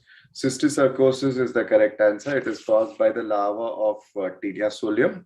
Myocysticercosis simulates myositis and causes restriction of ocular motility, and that's how it presents. Now, what is the most commonly performed aesthetic procedure worldwide? The answer is blepharoplasty. 1.2 million blepharoplasties are performed worldwide. Of course, balance sheet keeps shifting between breast augmentation, blepharoplasty, and tummy tuck, etc. But generally, blepharoplasty is considered the most commonly performed aesthetic surgery worldwide among all organs. You should not have missed this answer. That is Jerry Shields, the real father of ocular oncology. So you got +10 for blepharoplasty, 0 for cysticercosis, 0 for Jerry Shields. Now, width of the orbit at its entrance is 45 millimeter. I think Prashant, it is typed wrong as 35 in the older slide. It is actual correct answer is 45. The vertical height is 35 and the horizontal width is 45. So she's right. She gets +10 for that. And which two structures lies the ciliary ganglion? The correct answer is optic nerve and lateral rectus, and she answered that right. You know, ciliary ganglion is a very crucial structure. It is just 1 to 2 millimeter in size and lies deep between the lateral rectus and the optic nerve. The clinical importance of this structure is that it supplies the sphincter of the pupil and also the ciliary muscles. And 95% of the innervation is to the ciliary muscles and 5% is to sphincter. And of course, you know the syndromes that it can cause if it is affected. Addy's pupil, tonic pupil is one. Addy's syndrome is the other. And the third one is Ross syndrome and also light near dissociation. So I think she got 30 points. Yeah. Great show. Great show, Namita. Congratulations. Now you can be off the video. We will have the next participant and it is going to be section 4 winner, Dr. Deepika Biraka from Madurai. Deepika, can you come on the screen? Get your video as well as audio input on. Yes, Deepika. Can you hear me, Deepika? Sai, she was with us right now. Deepika, can you unmute yourself? She's showing the hand. Deepika, you should be on camera if possible. Yeah, can you show get your video on? Audio at least on, Deepika? I think she's having some. I think Sai can call her. Yeah, Sai, can you call her? Chat, she has messaged. Yes, sir, she has written. And I think she has some problem. Sai, can you help her out? Calling her, doctor. Yeah. Okay. Meanwhile, what we can do is we can move ahead with the next one, that is Dr. Smriti Dabas. Dr. Smriti, are you there with us? Dr. Smriti? Yes, sir. Okay. We'll have a rapid fire round with you before by the time Deepika joins us. So can you introduce yourself in 2 sentences? Yes, I'm working as a senior resident in Safdarjung Hospital, Delhi. Okay. And oculoplasty or any in the oculoplasty unit. Wow, that's nice. Okay. So we'll go ahead with you. Yes, Are sir. you ready? Yes, sir. Okay. Smriti, over to you. Let me just finish this. Okay. Right, your time starts now. What are Tauton's giant cells diagnostic of on histopathology? So, eosinophilic granuloma. Who described external DCR first? Pass. What is the diagnosis of this OCT? Which lesion in the fundus? Of course, a tumor. Choroidal hemangioma. We'll give you the answer a little later. Identify this abnormality on the CT scan. On the left side, you see a picture. That is a contrast enhanced CT. There's an enlargement of the superior ophthalmic vein. Okay, correct. Now, what is the name of the condensation of the orbital septum and the periosteum at the orbital ring? So pass. Okay, so she said eosinophilic granuloma. That is wrong answer. Taunton giant cells are diagnostic of xanthogranuloma. It was described by Carl Taunton in 1885, and it is a ring of nuclei surrounding the central cytoplasm, very classic of xanthogranuloma. And the person who described external DCR was Edio Totti, an Italian ENT surgeon. So we can't blame ENT surgeons for taking away our DCR. In fact, they described orbitotomy, they described external DCR.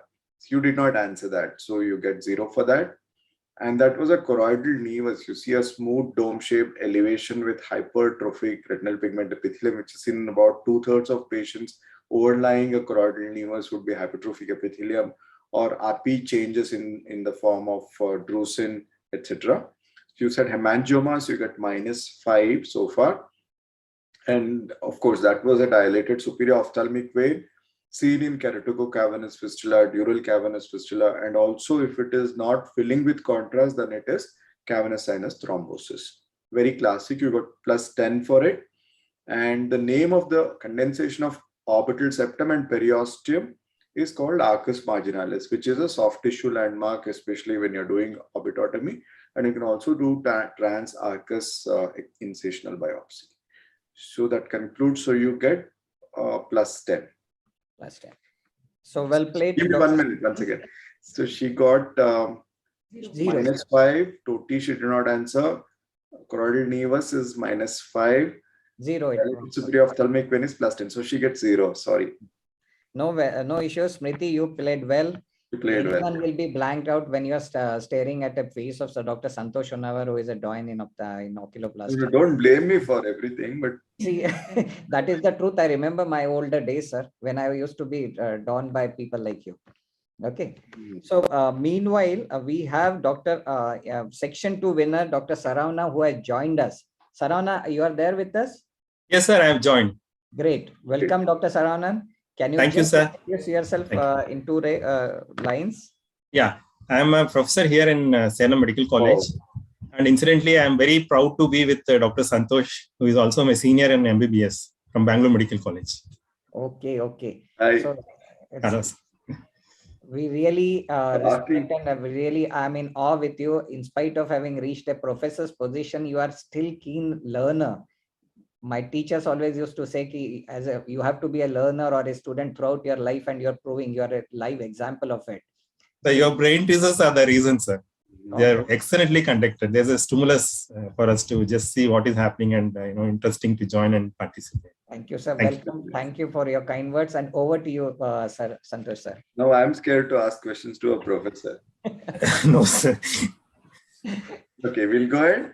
Okay, time starts now. Who is this person recognized? Person on the right top, pass.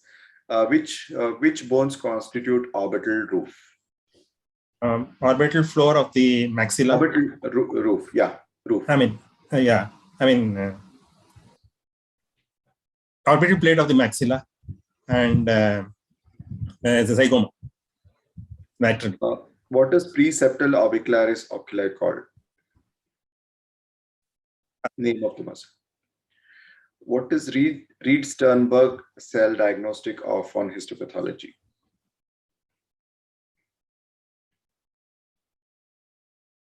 Who introduced hydroxyapatite implant? Us. No, Prashant will blame me again. No, sir. See, seniors can be donning there. You must have ragged him very badly. Yeah, BMC. Yes. And you are continuing it on a public forum. No, I'm sorry. I did not rag him. He was too junior to me. Yes. Okay. This is Crowell Beard, the father of oculoplasty and ptosis, especially, whose book we all read and have grown up. Which bones constitute orbital roof? The bones are frontal bone and the lesser wing of sphenoid. In fact, 2 bones constitute the orbital roof and the lateral wall. 3 for the floor and 4 for the medial wall. That's how we remember. So 2, 3, 4. And what is preseptal orbicularis called? It's called Jones muscle. Goes after Lester Jones, who is again famous for his Jones tube and many other firsts in ophthalmology. Reed-Sternberg cells are diagnostic of Hodgkin's disease. These are bilobed nuclei, which are very characteristic of Reed-Sternberg cell. And who introduced hydroxyapatite implant? That was Arthur Perry. Hydroxyapatite implant is of coralline origin, and Perry introduced it for the property that it has porosity and gets integrated with the orbital tissues. Thank you, Saravanan. Professor Saravanan, sir, we salute your spirit of trying to rub your shoulders with the young participants who usually are there. We really salute your learning process. And Thank you, sir. Thank you. Thank you. So now we have the, I think, Dr. Deepika, are you ready there with us? Could you initiate your things? Hello. Deepika? Hello, can you hear me, sir? Yeah, very well. So please introduce. Sorry yourself. for the delay, sir. No. Hi, sir. I'm Dr. Deepika Biraka. I'm currently doing my second year MS residency in Aravind Eye Hospital, Madurai. Okay, good. This is the first resident, is it? Otherwise, everyone was post fellowship and all. So that's a spirit. Seriously. Second year resident already. Yes. Okay. Yes, sir. Okay, so we'll start with you now. Which bone forms the anterior lacrimal crest? Maxilla. Any more specific? Frontal process of the maxillary bone. Diagnosis of this histopathology condition, one on the top right. Schwammerma. Perfect. What is the most commonly performed non-surgical aesthetic treatment worldwide? Frontalis sling. Non-surgical. All right. Recognize this individual who is on the left side. What is pre-tarsal orbicularis muscle called?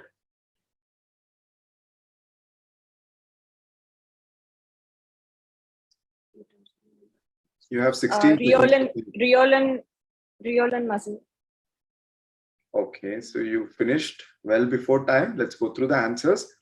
Which bone forms the anterior lacrimal crest? She was right. It is the frontal process of maxilla. It's a very important landmark in dactylocystal rhinostomy, where you have to pass through the anterior lacrimal crest as an anatomical landmark, where you make the periosteal incision and also take it off so that you get a larger nasal mucosal flap.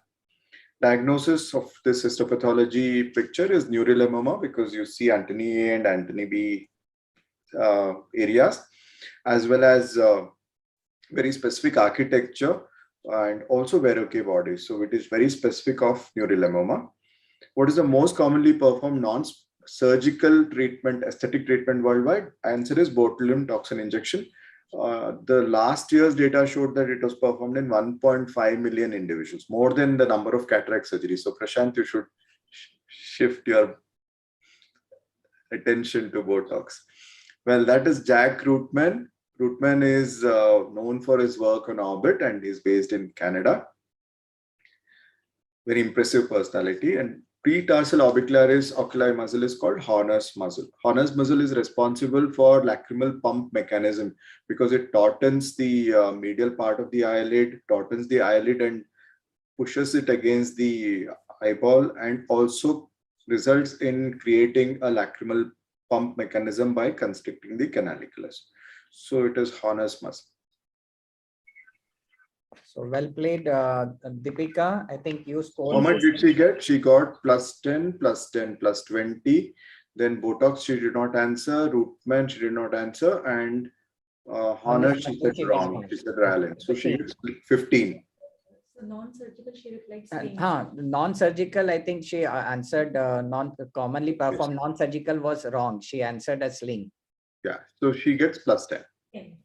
+10, correct. So well played, Deepika, as a second year resident. You really played well when you are rubbing your shoulders with the fellows and residents, and also with professor. Okay. Thank you, sir. Well played. So now we have the next in line is Dr. Mritika Sen from Mumbai. Mritika, can you just get your video as well as audio input on? Yes, I'm there. Okay. Because no longer in Mumbai, she's an international participant. Prashant, Brain Teasers allows international participants. Yeah, we are lucky now. Thank you for that revelation. She's in Philadelphia. Okay. Okay. So what time is it now, Mritika? Sir, 2:15 at night. 2:15 a.m. Okay. Yes, a.m. Introduce yourself first. And what keeps you awake, keep you awake at so late? Saturday night party, she's just back. You can see that. No, sir, I'm not partying. No, I stayed up for the quiz. Oh, wow. And Good. yeah. Thank That's you. nice. Thank you. You're, You're all set? Shall we go ahead? Yes, sir. Okay, your time starts now.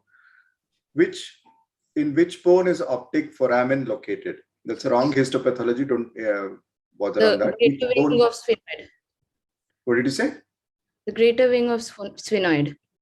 What is Zamoma body diagnostic of on histopathology? That is the picture. Multiple myeloma. No, yeah. Who performed first skin approach levator resection?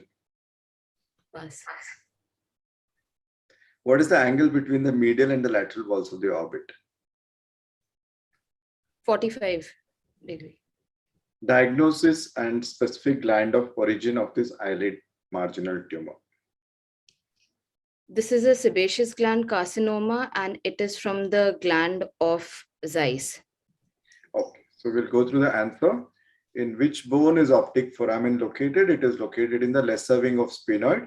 In fact, the optic canal traverses between the lesser wing of sphenoid and the body of the sphenoid, and the optic foramen itself is located in the lesser wing of sphenoid. And well, it transmits the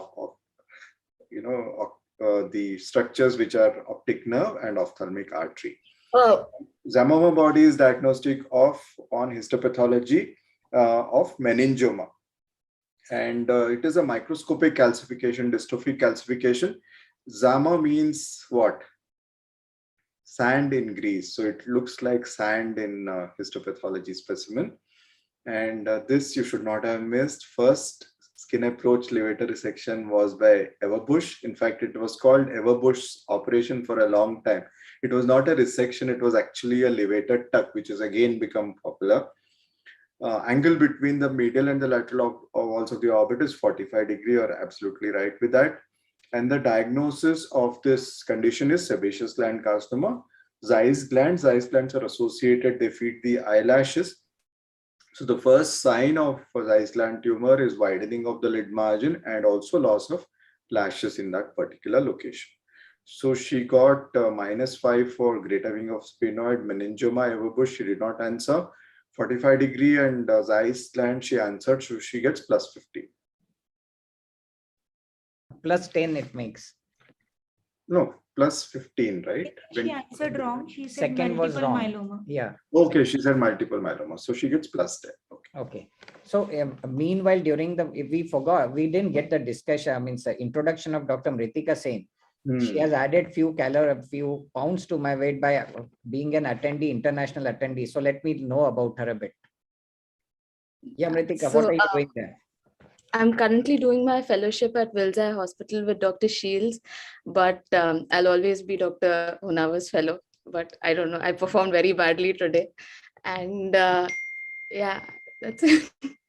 As I said, Mritika initially only, he's too dawning on everyone here. He's No, not to be no, I should have known this. No issues. It's well played, and thank you, Mritika, for joining us from so late from there. It was a good experience. Thank you, We are really obliged and we are privileged, I should say. Okay, so thank you for playing with us. Be there for the last part of the show. So now we move on to the last participant who made it into rapid fire round. It is none other than Dr. Shilpa Sabu from Kollam. Dr. Shilpa, are you there with us? Get your video on. Yes, sir. Okay. Am I visible? Yeah, you're visible, audible. Now, can you just introduce yourself? I finished my residency from RP Center AIMS, and I'm now joined as an SR in Kollam, Travancore Medical College. Okay, good. Welcome, Two Dr. from Shilpa. Kerala this time. Two finalists from Kerala. Nice. Okay, you're ready, Shilpa? Yes, sir. Yes, sir. Do you have interest in oculoplasty or do you do general ophthalmology? Yeah, I am interested in oculoplasty, sir. And RP Center teaches a lot of oculoplasty, so you should do well. Okay, we'll start with you now. If you perform well, you get a fellowship there. What is emperipolysis characteristic on histopathology? Pass, sir. Who described endonasal DCR first? Pass. Recognize this gregarious individual who's known very well in oculoplasty. Pass, not sure, sir. The deep plane facelift is accomplished by dissecting and tightening which structure, which is associated with lower lid. Lower lid retractors. Last question, what is the technical description of ethibond suture? It is non-absorbable polypropylene. Okay, let's go through the answers. Emperipolysis is characteristic of sinus histiocytosis or Rosai-Hoffman disease. It is also seen in papillary carcinoma of the thyroid and ovarian malignancies also. It simply means that an intact cell within a cell. In Rosai-Hoffman disease, the inflammatory cells, that is neutrophils, which are within a histiocyte, both are intact. So it is called emperipolysis. Now, endonasal DCR was described by Caldwell, again an ENT surgeon. So we keep blaming ENT surgeons that they take away our DCRs, but actually we have trudged on their territory very successfully. That is Jeff Rose, who's a very well-known figure in orbital surgery, head of oculoplasty at Moorfields for a long time. Deep plane facelift, the structure is SMAS or superficial musculoponeurotic system. SMAS lift is what is called.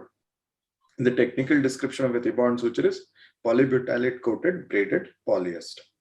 So how much did she get? I didn't. She didn't score anything. Okay. So well played, Shilpa. I think you now let us wait for the by the time the backend office computes the result. I would be sharing few of the videos, the sponsor videos. Yeah. Shilpa. You add their first round scores to it, or of course, sir. Of course, we will be adding. Yeah. So the Brain Teaser team is not an effort of one or two individuals. In fact, it is a team effort of the team from across the country who have been contributing to us. And this is just a video to acknowledge that our team. So we have Dinesh Garg, Mohit Dogra from Punjab. Neha Goyal from Delhi.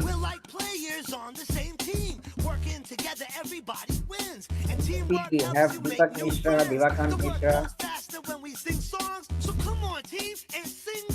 From the land of Bihar, Dr. Mamta Singh. From the land of Roshagulla, we have Devmalla Das and Rupak Roy. From Jharkhand, we have Vibhuti Kashyap.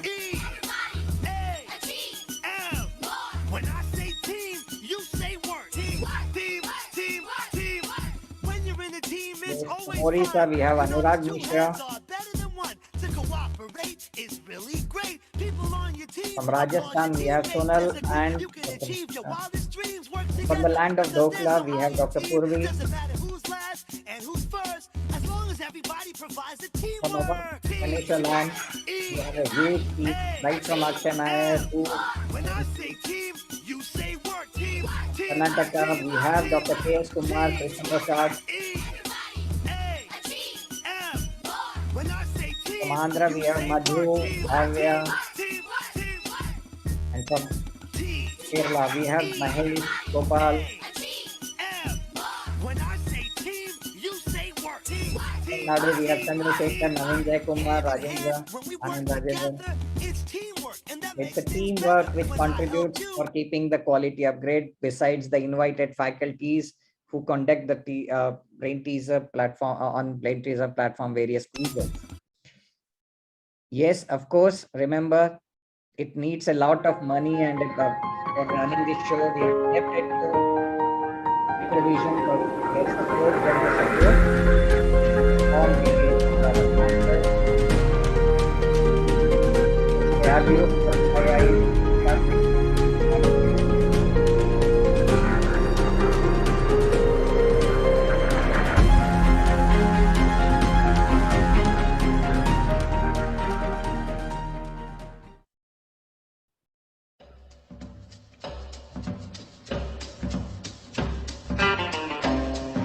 Record macular secondary for the exact formula suggested by merits by the microvision antioxidant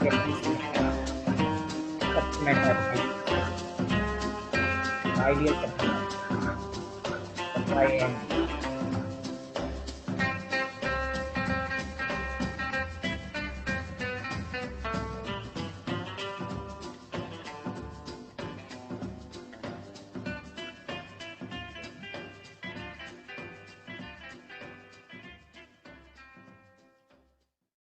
okay. So I would request all the finalists to come on the screen, get their video as well as audio inputs on. Yeah.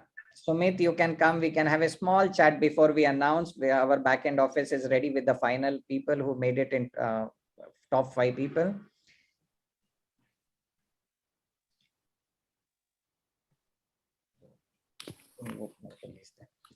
Santosh sir, Mritika knows you well. How do you know about Mritika? Ritika was my fellow, Okay, okay, okay. my longest fellow. Are Because you of sure you COVID, she did? was held up for a long time in Hyderabad, and she has done the longest fellowship with me ever. Sir, then I think you need to put your hand on the Bible or Gita, wherever you believe, and tell you didn't share your presentation. Mobile pe laga deta. I didn't share my presentation. Ritika, are you sure? Never shared. Huh? Sir has never shared his presentation or the quiz The with same me. question I have for Olika as well. Because I am speaking, the whole I'm nation prepared for wants, dart pitegi and maar pitegi abhi. the whole nation wants to know how come two fellows from Dr. Santosh Anavar has made it to top 7. It's all about what sir teaches. I don't know about Sumit, whether he shared or not. Sumit is the only person who asked them questions and they answered correctly. My questions they did not answer. You can believe me. I do not even know they are playing. No, he's a classic professor, sir. He would be always rigid and, he won't ever share all these things. What?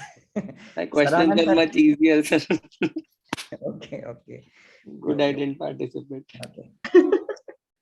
Smriti, what about you? Yes. What do you think? How was the show? And how was Dr. Santosh Onavar in all? Impressed? The sir is always awesome. Awesome. See, sir, few more calories for you, few more pounds for you. Oh. Saranand, sir, can you just share something about Dr. Santosh Onavar? Was he always that studious like this? Sir, he's quite senior to me, sir. I met him during our conference. He has been a source of inspiration for all of us. Okay, the folklores continue, So you must be aware of non-academic part of this gentleman. Academic. Non-academic, is it? I'm not aware. See sigh of relief on Dr. Onavar's face. Yeah. There was a lot of non-academics in BMC, not anymore. Okay. Who was the resident amongst all? Namita, no? Deepika, sir. Shilpa also, na? Shilpa, I think Shilpa is a resident. Shilpa? So what brings so much interest in oculoplasty in your residency? Actually, I'm a student of Dr. Usha Kim, ma'am. Okay. Yeah, I'm actually very keen in taking orbit fellowship after I finish my residency. All thanks to Usha Kim, ma'am. She inspires me a lot. By the way, any one of you interested in vitreoretina? No, sir. अलग quiz लेना पड़ेगा. Oh yeah, that's दूसरा bad. quiz लेंगे. वो अलग start है, वो अलग. Me and Dr. Shilpi has been toiling so hard that we inspire a few more people into vitreoretina, and see Dr. Santosh Onavar comes and steals off the show. So we will apply for that. You must select. Okay, great. So we had a great chat. So every one of you are with me. So it's now time for us to announce the winners. So Dr. Usha had to leave because of ill health of her parents. So we have on number 5 is Dr. Deepika Berarka. And I request Dr. Santosh Onavar to do the honors by handing over the gift voucher to Dr. Deepika. And you can also have some talk with her, chat with her, sir. Deepika, are you there? Yeah, Yes, she's sir. there. Congratulations. Thank you, sir. It's a pleasure to hand over you the Amazon gift voucher for whatever you want. Thank you so much, sir. So All what the are you best. going to do with it? Sir? what are you going to do with this 1,500? I'm not sure, sir. Are you? I haven't decided yet. Had I been in your place, I would have first done the planning for what I would have done if ever I would have won that prize. Yes, sir. Okay, good. So now on number 4 was Shilpa Sabu. Shilpa, are you there with us? Shilpa, get your video on. And I request Dr. Sumit to felicitate and interact with Shilpa. Shilpa, Sai, can you help us? He is muted. Shilpa, Congratulations, Dr. Shilpa, on the great achievement and your Amazon gift voucher. okay. So, and number 3 is Dr. Smriti Dabas. Dr. Smriti, Yes, I sir. request Dr. Santosh sir to hand over. Oh, Dr. Shilpa has joined. So, Sumit, can you do the honors? Dr. Shilpa, congratulations on being a winner out of this competition and for your Amazon gift voucher. Thank you, sir. So what are you going to do with it?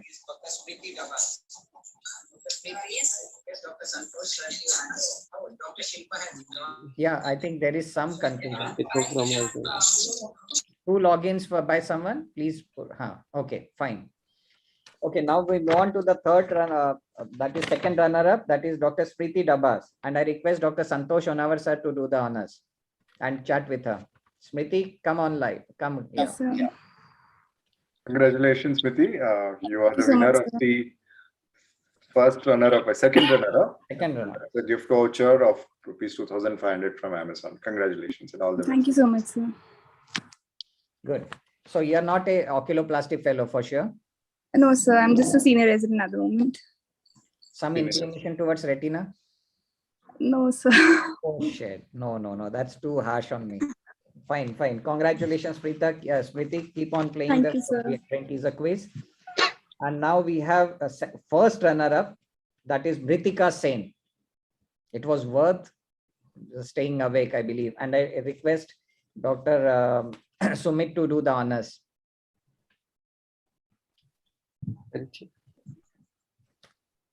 Ritika, congratulations. Thank you, sir. Honor from me to hand over you the award. Congratulations. She was even winner of best paper of BOA a few years back, and she continues to win everywhere. Thank you, sir. कौन से चक्की का आटा खाती हो प्रीतिका? ऐसे मुंबई कैसे? संतोष sir का। हैं? संतोष सर का। अच्छा। मेरा आटा कहाँ का है अभी? कॉफी तो पिया है मेरा। And so she's proudly my teacher too. So for me also. Yeah. Yes. Okay, great. So congratulations, Pratika, and really we are so happy to have you keeping you awake for so long, and it was worth it, I believe. Okay. It definitely was. I'm very happy that I stayed up for this. Yes. Yeah, thank you there.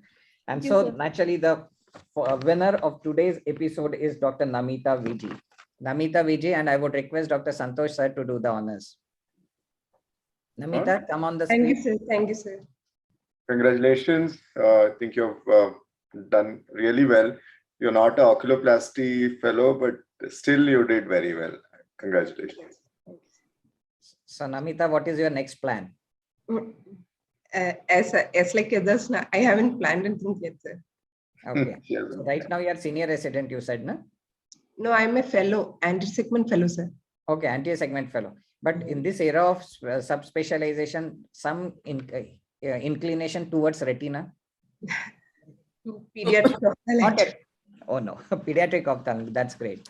So congratulations, Namita. It was a great show and it was a great play by you. Keep on playing. All the participants keep on playing and keep on performing. We would be definitely looking forward to your participation and winning more prizes in the coming episodes as well. Okay. So now I think it is time for us to say bye-bye. Once more, I would like sincerely to thank Dr. Santosh Honavar sir in special. Sumit to घर की मुर्गी जैसा है, घर का आदमी है, तो उसको तो आना ही है.